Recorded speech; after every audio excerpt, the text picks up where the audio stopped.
ఓం గం గణపతయే నమః. ఓం శ్రీమాత్రే నమః. నా ఈ triple S astro solution channel చూస్తున్న వీక్షకులందరికీ నా హృదయపూర్వక ధన్యవాదాలు.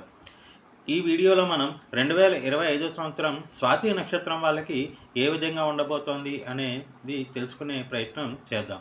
ముందుగా 2025 సంవత్సరం గ్రహాల గోచారాన్ని పరిశీలించినట్లయితే 2025 మార్చి 29 దాకా శని కుంభంలోను, ఆ తర్వాత సంవత్సరం అంతా మీనంలోనూ సంచరిస్తాడు. అలాగే గురువు 2025 మే 14 దాకా వృషభంలోను, ఆ తర్వాత మిథునంలోను, అలాగే 2025 అక్టోబర్ 29 నుంచి కర్కాటకంలోను, తిరిగి డిసెంబర్ 4 నుంచి సంవత్సరం అంతా కూడా మిథునంలోనూ సంచరిస్తాడు. ఇక రాహు 2025 మే 18 దాకా మీనంలోను, ఆ తర్వాత సంవత్సరం అంతా కుంభంలోనూ సంచరిస్తాడు. అలాగే కేతువు 2025 మే 18 దాకా కన్యలోను, ఆ తర్వాత సంవత్సరం అంతా సింహంలోనూ సంచరిస్తాడు. ఇక ఈ విధమైన గ్రహాల గోచారాన్ని బట్టి మనం స్వాతి నక్షత్రం వాళ్ళకి ఈ 2025 సంవత్సరం ఏ విధంగా ఉంటుంది అని పరిశీలించినట్లయితే, స్వాతి నక్షత్రం వాళ్ళు తులారాశిలో పుట్టి ఉండి ఉంటారు. అలాగే వీళ్ళకి ముఖ్యంగా రాహు మహాదశలో పుట్టి ఉంటారు. వీళ్ళకి నక్షత్రాధిపతి రాహు అయ్యాడు.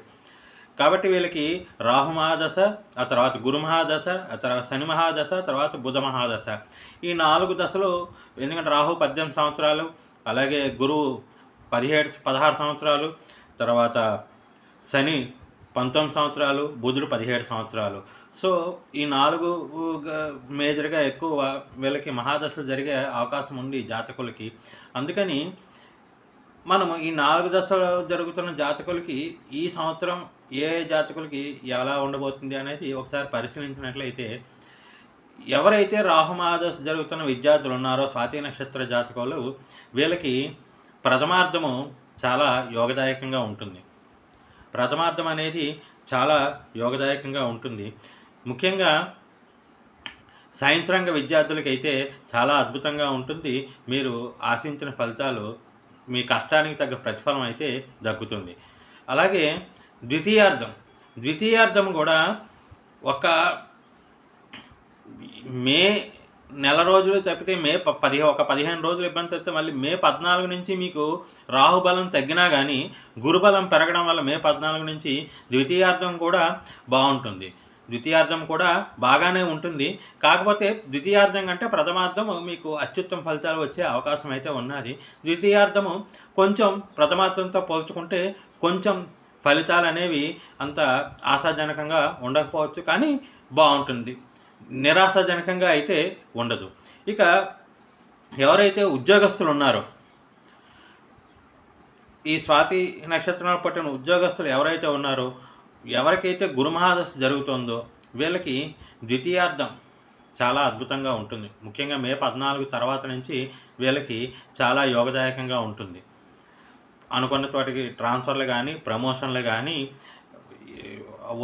అలాగే ప్రైవేటు ఉద్యోగాల్లో ఉన్నవారికి అయితే వేరే చోట ఉన్నత అవకాశాలు కానీ వచ్చే అవకాశాలు అయితే ఉన్నాయి. అలాగే విదేశీ అవకాశాలు కూడా కలిగే యోగం అయితే కనపడుతుంది. ఇక ఎవరికైతే శని మహాదశ నడుస్తుందో వీళ్ళకి, శని మహాదశ నడుస్తున్న ఉద్యోగస్తులు ఎవరైతే ఉన్నారో వీళ్ళకి మొదట 3 నెలలు మార్చి 29 దాకా కొంచెం ఇబ్బందిగా ఉంటుంది. అనుకోని చికాకులు, అధికారుల వల్ల మాటలు, కొంచెం ఉద్యోగంలో సమన్వయ లోపం, ఇలాంటి చిక్కులు కొంచెం కనబడుతున్నాయి. మార్చి 29 తర్వాత నుంచి వీళ్ళకి కూడా చాలా యోగదాయకంగా ఉంటుంది. ఈ మిగతా సంవత్సరం అంతా వీళ్ళకి చాలా యోగదాయకంగానే ఉంటుంది. ప్రభుత్వ ఉద్యోగం కానీ, ప్రైవేట్ ఉద్యోగులు కానీ, వ్యాపారస్తులు కానీ అందరికీ కూడా చాలా యోగదాయకంగా ఉంటుంది. ఇక అవివాహితులు ఎవరైతే ఉన్నారో వీళ్ళకి మార్చి 29 తర్వాత నుంచి మే 14 మధ్యన వివాహం సూచనలు అయితే కనపడుతున్నాయి. వివాహ యోగం ప్రబలంగా ఉంది. కాకపోతే ఇక్కడ ఈ రాహువు మీ నక్షత్రం జన్మ నక్షత్రం కాబట్టి, ఒకవేళ రాహువు మీ జాతకంలో బలంగా ఉండి మీకు వివాహ యోగం ప్రబలంగా ఉంటేనే ఈ 3 నెలల్లో వివాహం, ఈ స్వాతి నక్షత్ర జాతకులకి గోచారరీత్యా ఈ వివాహ యోగం అనేది ఫలించే సూచనలు అయితే ఉన్నాయి.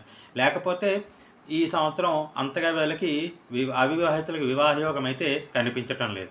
ఇక ఎవరైతే నిరుద్యోగులు ఉన్నారో వీళ్ళకి మార్చి 29 తర్వాత నుంచి చాలా యోగదాయకంగా ఉంటుంది.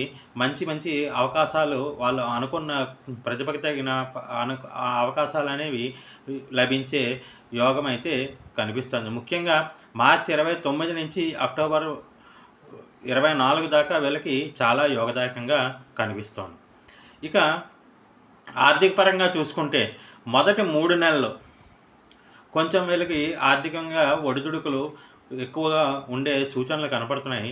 అది కూడా అటు సంతానపరంగా కానీ లేదా గృహపరంగా కానీ ఖర్చులు అధికమయ్యే సూచనలు కనపడుతున్నాయి.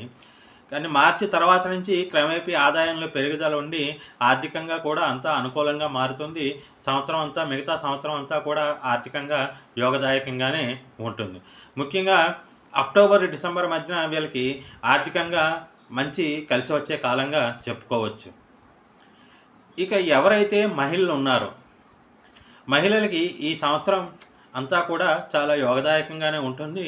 మహిళలందరికీ బాగుంటుంది. అయితే ఇక్కడ ఒక చిన్న గమనిక ఏంటంటే ఎవరైతే గర్భిణీలు ఉన్నారో వచ్చే నెలలో మార్చి నెలలో షష్టగ్రహ కూటమి అనేది ఏర్పడబోతోంది.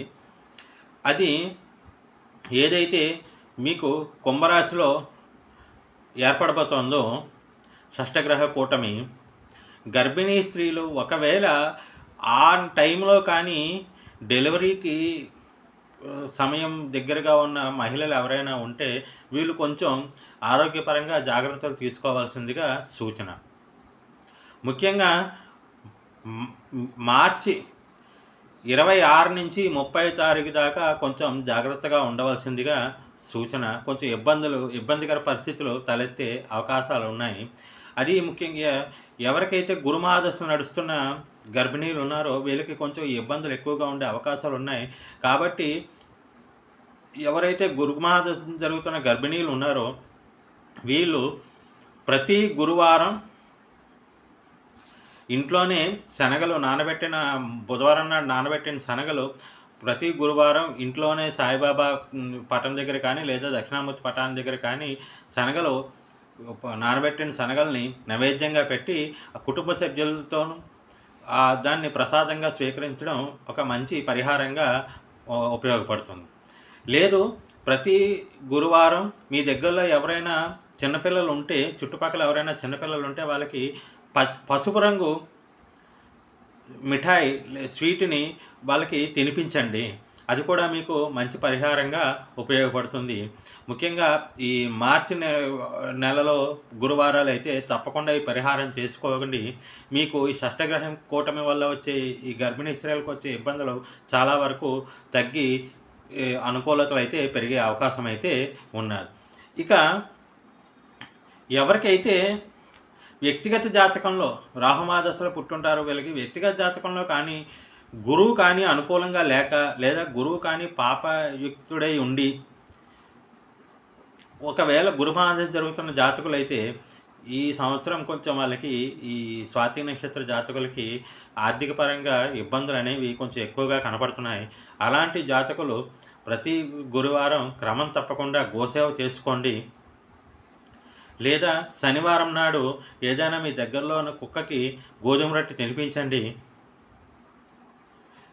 లేదు శనివారం నాడు ఏదైనా వెంకటేశ్వర స్వామి ఆలయానికి వెళ్ళి దర్శనం చేసుకోండి.